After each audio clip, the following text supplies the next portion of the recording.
Hello, this is Chuck Ridgway, Automation Technology Manager at Horner. Thanks for joining us for another Tuesday live stream on Wednesday. All right, we're here at the Automate Show from McCormick's Place in Chicago, and we are fully live without a net today. So it's going to be a lot of fun, and it could be interesting. We'll see how things go technically.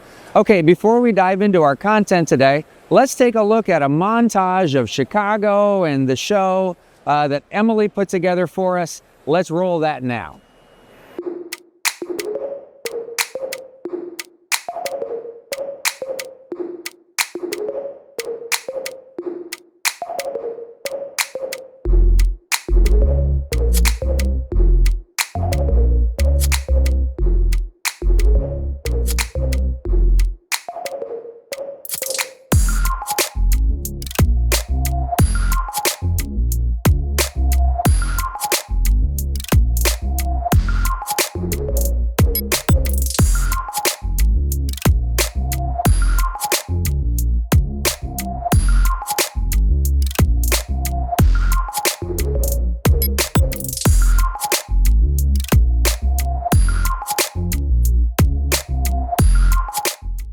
The next thing we're going to do, that was a look outside at what was happening in Chicago and outside and a little bit of inside here at the convention center.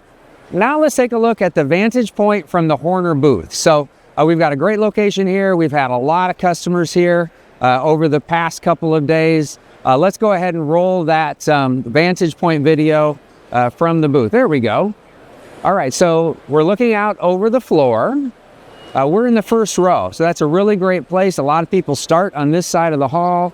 You can see there's a lot of folks here. Now, this is actually one of the quietest points we've had in the show today for sure. And the previous 2 days have been kind of crazy, but we're close to lunchtime and it's a little quieter now than it has been. All right, so the next thing we're going to do is we're going to start showing you some of the products that we are showing off this week at the Automate Show.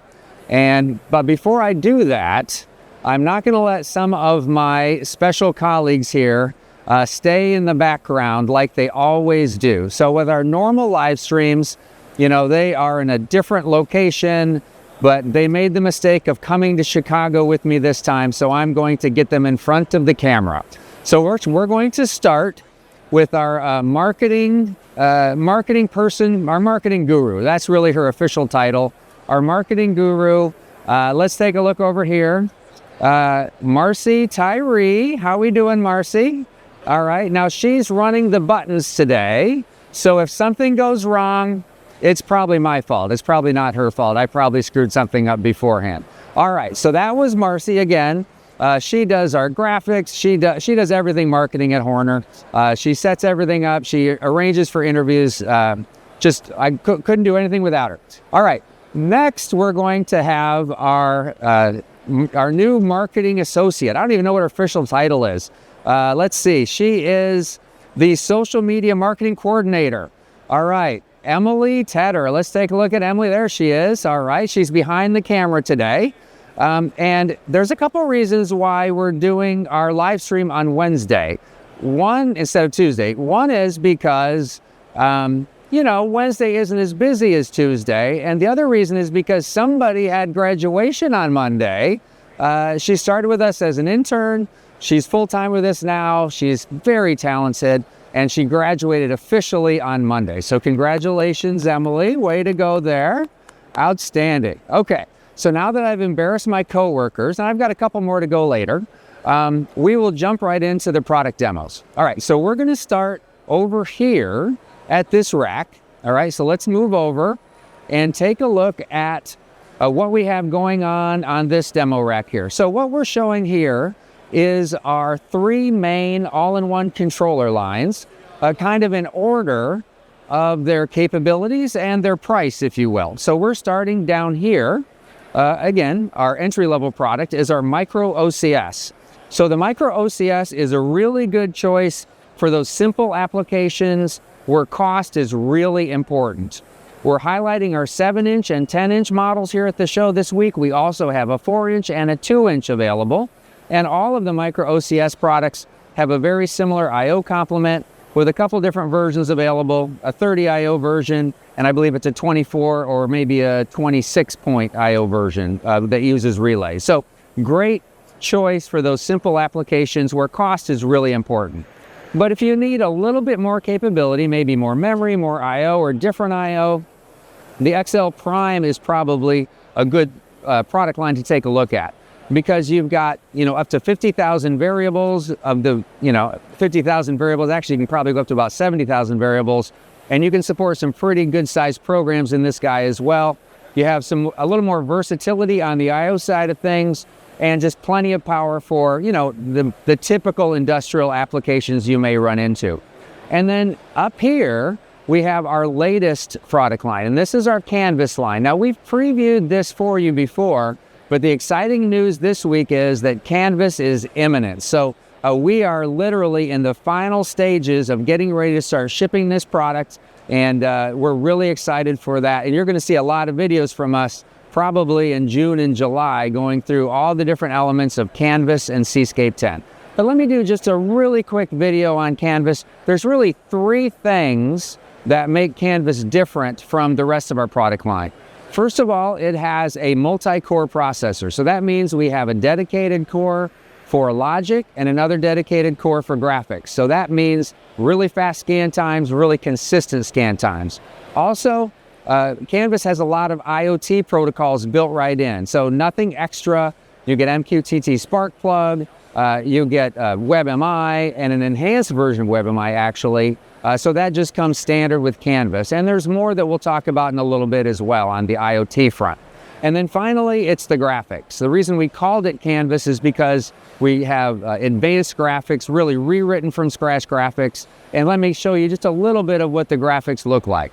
So we'll start with some data objects. Okay, data objects are what you use to display data on the screen. And any object, it doesn't have to be a data object, but one of the enhancements is that any object in Canvas has the ability to have a plane background, a gradient background. It can have a pattern on the background. It can have an image on the background. So just about any object you place on the screen, you're going to be able to customize it in that fashion. So this is kind of a quick look at the data objects. And then if we look at the switches and indicators, really we're just talking about more choices in terms of the different styles of switches that you may want to use in your application. And the same goes true for the indicators. There's more than just this here, but this is a sampling of some of the switches and indicators. Multi-position switches, again, these are some of the simpler objects. That's what I'm going to go through today. So 2 and 3 position objects available with Canvas, different than obviously what you've seen in the past. Sliders and progress bars have really been enhanced.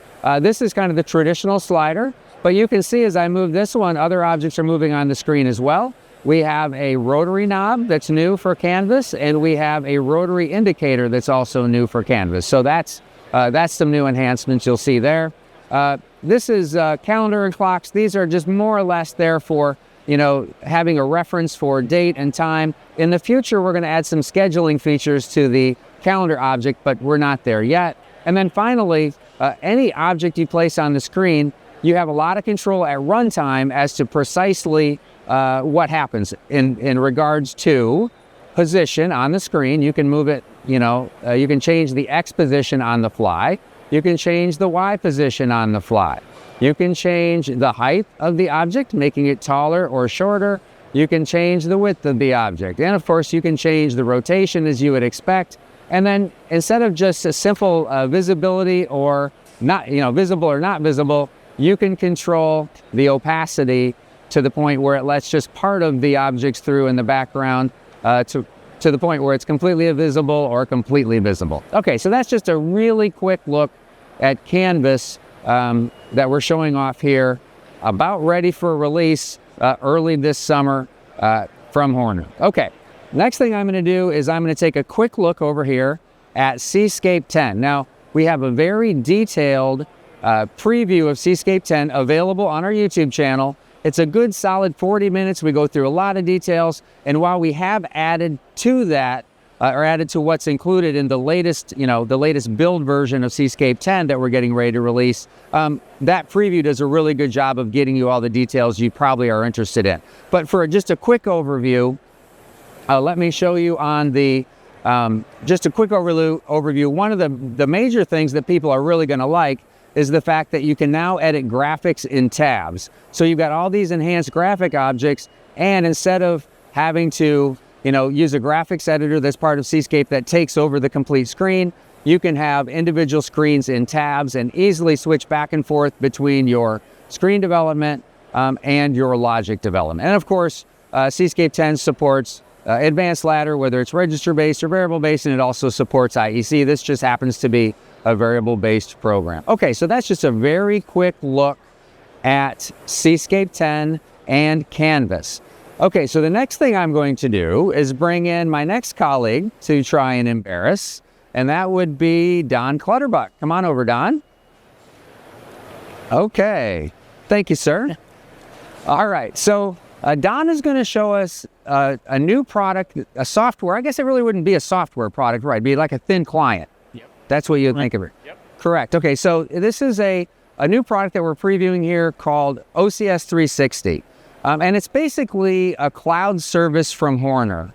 And maybe one of the first things I wondered when I heard about this development was, what was the justification, or why is Horner doing a cloud service? What is your answer to that, Don? There's a couple of reasons.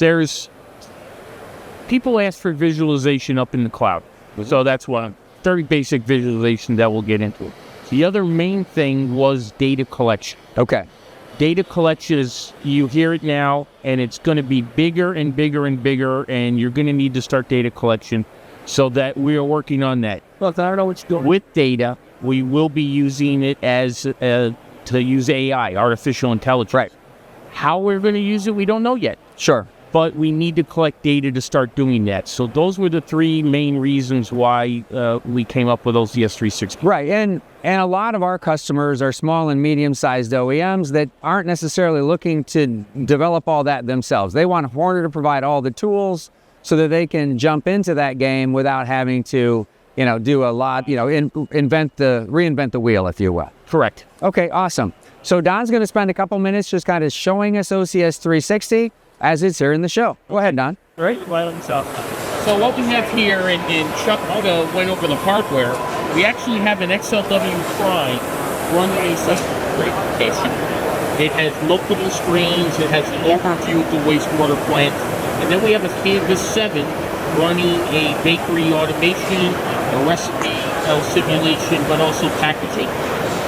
Again, what Chuck said was that with the Canvas units, all of the licenses are included in the Canvas package, like MQTT, our version of the OCS360 connection up to the cloud, WebMI, and so forth. So if I hit, this is an overview of the wastewater treatment. If I hit into the aeration phase, right, it pops up with screens and we have some simulated data. Now, this data that we have with both units is going up to the cloud. We are not faking it already. It is going up to our OCS360 cloud, and then we come over and pop in OCS360, which again is a cloud-based service, and we're using it for visualization of data. Okay, so right now we're simulating wastewater treatment plant in Indianapolis, and we're in a water treatment plant in Chicago. So right now I'm going to zoom in to the wastewater treatment plant and go into the aeration tank flow. And basically all of this is a visualization. So right now we are synced up with data. 61, 62 compared to 62 here, and so forth. So again, you're sending data up to the cloud and then coming back down and viewing the data. If I come back home, okay, so again, this is the overview of the wastewater treatment plant, and these are all widgets that are pre-configured for you, and all you really need to do is drop the variable that you want to measure into those widgets. Now those widgets have a variety of different configurations, but really just to get them up and showing data, it's just assign it to a variable. Okay? Now, part of that is also we're collecting this data and we're storing this data. And we're storing this data for up to 5 years. So again, we've talked about it numerous times in a few of Chuck's videos. We have to have conversations on how are we collecting data. And this is OCS360 was designed and developed to help our customers collect that data. Nice. Okay. Nice, Don. Sounds good. All right. Hey, thanks for joining me. Come on over here. All right, that's great. Looking forward to hearing more and seeing more about OCS360 in the future. Now, where would you say, at what point do you think customers will be able to get their hands on maybe an early version or be able to start working with an early version of OCS360? Hopefully, probably July timeframe, end of June, July timeframe for beta. Right, of course, right. Okay. So anybody interested, just contact me. We can walk through it. I can tell them what's needed and so forth, and be glad to talk to you about it. Excellent. Awesome. Thanks again, Don. Thank you. All right. Okay, next I'm going to bring in another colleague of mine, Mr. Tom Philippek. Now, Tom, we've been working together for a long time. We have been. Absolutely. So what many of you may not know is that the OCS has been out for about 25 years now. The very first generation of all-in-one controllers from Horner was 25 or 26 years ago.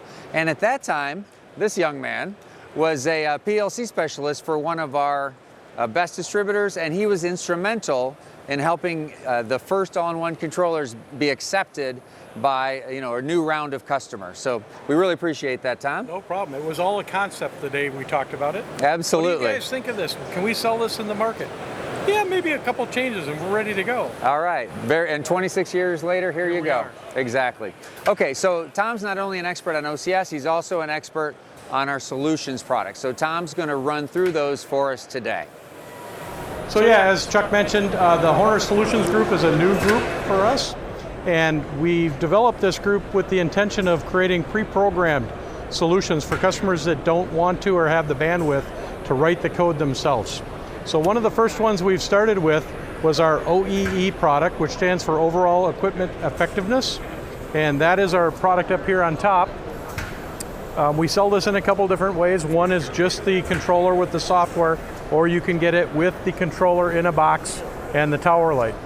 In essence, what this is all about is collecting uptime, downtime, good parts, bad parts, and when you're down, why are you down, on individual manufacturing work cells. So the idea behind this is to collect the data, which Don just got done talking about OCS360 being all about data. The OEE product is part of that collection of that data. And what we do with that is we give you the data so you can evaluate down the road on how to get better and make improvements in your production process.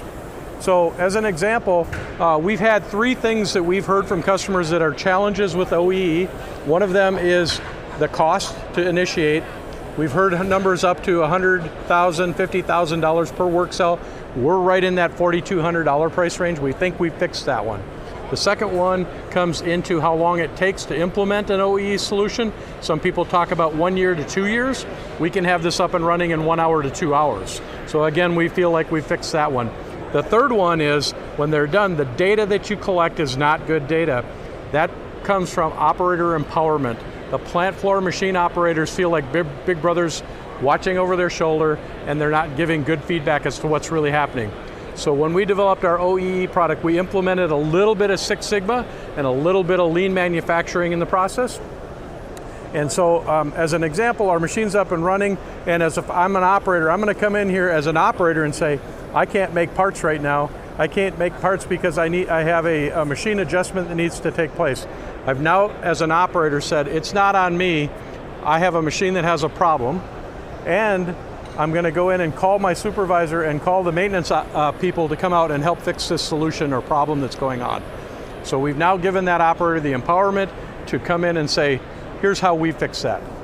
And so at some point we're timing how long it takes them to get there, and then how long it takes them to fix it. So all the timing on that end is also about where can we improve. So that's kind of OEE in a nutshell. We have a really good video on our YouTube channel on the OEE product. Feel free to go out and reach into that to see more details. We talk about the chart recorder. This is a classic old one that I've seen for many, many, many years in the automation world. If you're ever in a location where you have the circular paper chart with a pen that's plotting the information. They're still out there today. We still see a lot of them. This is a digital version of that. We're eliminating the paper and the pen. We give you the visualization of what's going on there, but most importantly, once again, we're logging the data. It's all about the data storage. And again, back to OCS360, that's where this all ties in. So both of these products pre-programmed, you can buy them as a standalone control product or as a standalone display, or with the box and a UL508 enclosure. So that's kind of where we started with the solutions products. All right, Tom. That's a great overview. Yeah, thanks. Appreciate that. You got some. Okay, so the last couple of things we're going to show are going to be products that are over on the far side of our booth here. So let's head over that direction. And we're going to show off OCS-I-O, which is a product that's available today, as well as some new CPUs that will be available later this year. But let's start with OCS-I-O. So OCS-I-O is an expansion I/O system for any OCS family, and it starts with an I/O base. And we have two I/O bases available. We have an I/O base that has a few flexible inputs and outputs on its own that's available, up to 6, or it has 6 I/O points built right in, and then you can expand from there. And then we have a brand new one in a second option, which doesn't include any of the flexible inputs or outputs, but it's just a I/O base alone that you can then add, again, up to 8 modules for whatever you need in terms of your application. So this is purely expansion I/O connected to any OCS primarily through a patch cable, and it's CAN-based technology. Now, one of the things we're doing with OCS-I/O as a platform is it's not only our expansion I/O platform, but it's also our new PLC platform. So let's start down here. This is our new, again, not available yet, but will be available this year. This is our new CPU 250, which is analogous to a micro PLC. It has a lot of the same specification as our micro OCS line. It's a nice entry-level product. It's effectively a traditional PLC. Now we're showing it with a lot of expansion I/O connected to the side, of course, the standard OCS-I/O modules. But if the built-in I/O is all you need for your application, then you don't need to add any of this extra I/O. So this is just a really nice micro PLC, again, that we will be releasing later this year. It has really the same specs as a micro OCS with Ethernet, a couple serial ports, I/O expansion, both locally and remotely over CAN, a really nice solution there. The next one is really exciting. So this is where this one is analogous to a micro OCS. The CPU 300 is effectively a full Canvas processor. Well, when you think Canvas, you think a powerful processor and you think graphics. Well, let's talk about the processor first. So this is has dual Ethernet ports. It has, of course, CAN and serial ports and the rest of that, but it has some extra things. So it's got a full-size USB port for flash drives. It has what's called a synchronous port. We'll talk about that in a minute. So you can expand up to 8 I/O modules locally, and this is all synchronous I/O, updated every scan. But if you need more than 8 synchronous modules, you can connect an OCS-I/O base through this connector right here, the yellow RJ45 port, and then you get another 8 synchronous I/O modules as well. So it gives you great performance and a lot of local synchronous I/O that you can use in your application. And of course, you can still add as much, up to, I believe it's 16 racks full of additional asynchronous I/O to your application. So it's very scalable.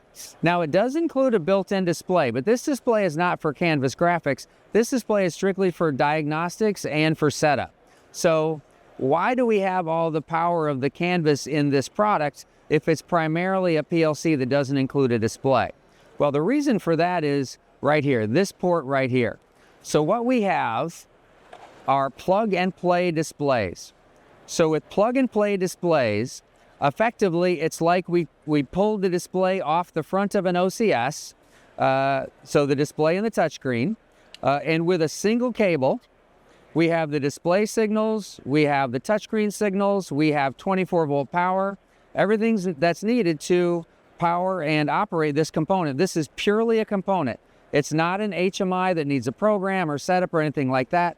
It's a ruggedized display that can be located anywhere within, I believe, about 15 meters of the CPU 300 itself. So it's the best of both worlds. You get all the performance and the ease of setup and the lack of duplication on your variables. Those are all advantages of an all-in-one OCS, but with the ability to place your screen where you want it and to place your controls where you want it. So we're really excited about this, and there's going to be several new options for the plug-and-play displays, several that are ruggedized IP67 models like this one, and then we'll have several that will also install like a traditional HMI or traditional OCS, through the panel in the traditional fashion. So we're really excited about that.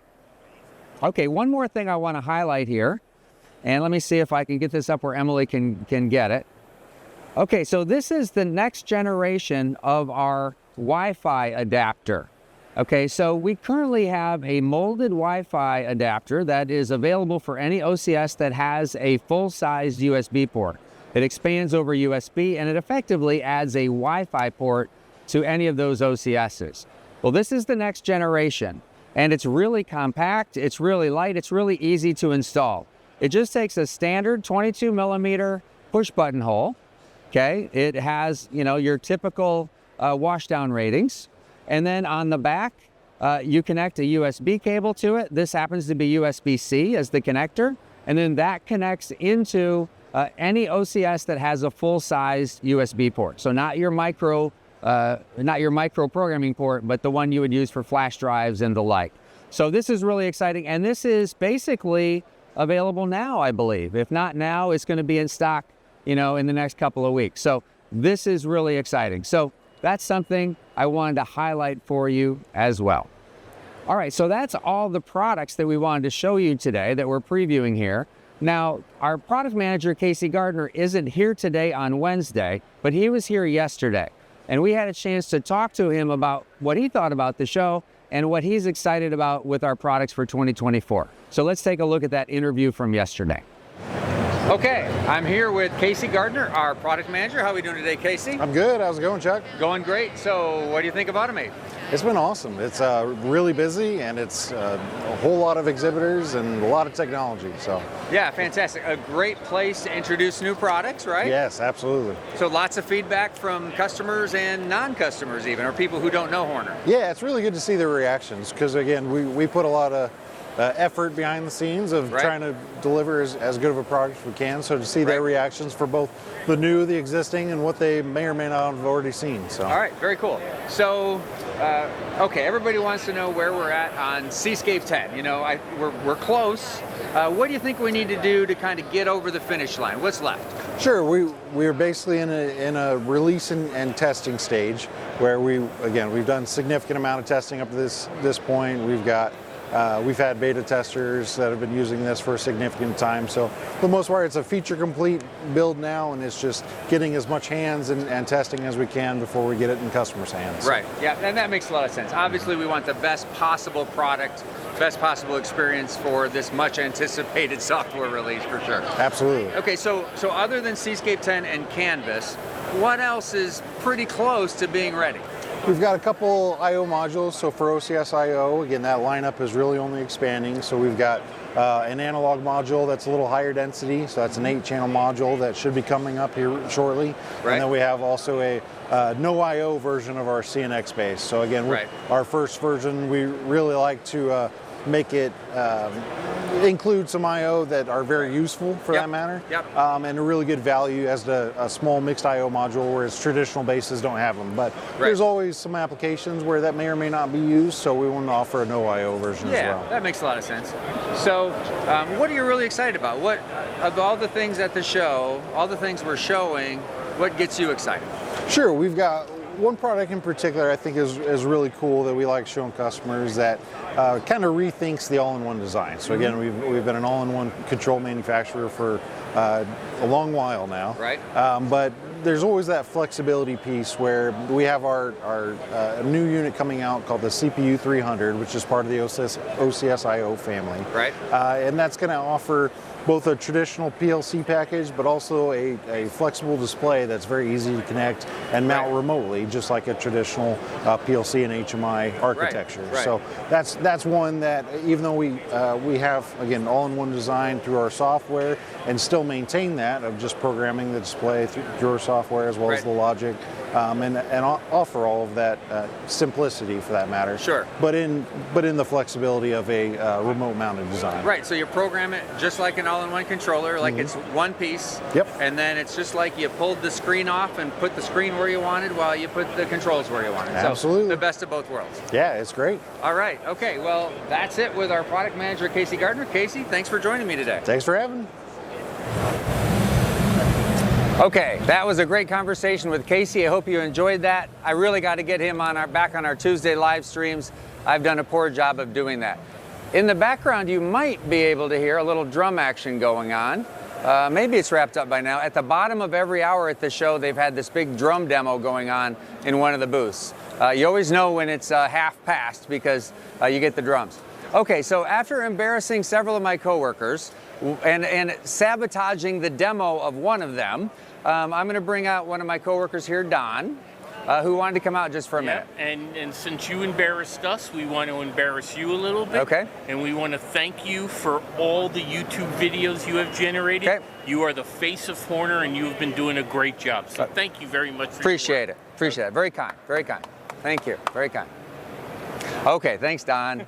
Enough embarrassment on my side. I'm supposed to dish it out. I usually don't have to take it. Okay. All right, so that's going to wrap it up for the show here at Automate. Next year, it'll be in Detroit, so set your calendars for next year. And meanwhile, we're going to be back in Chicago in September for the IMTS show. So if you missed us this time, that's going to be just as big a show, if not bigger. So come check us out. All right, so that wraps it up from here at Automate. I got two things to say. One is, let's go automate something with an OCS this week. Why not? You know, that's a lot of fun. And then secondly, like always, let's all get out there and do some good.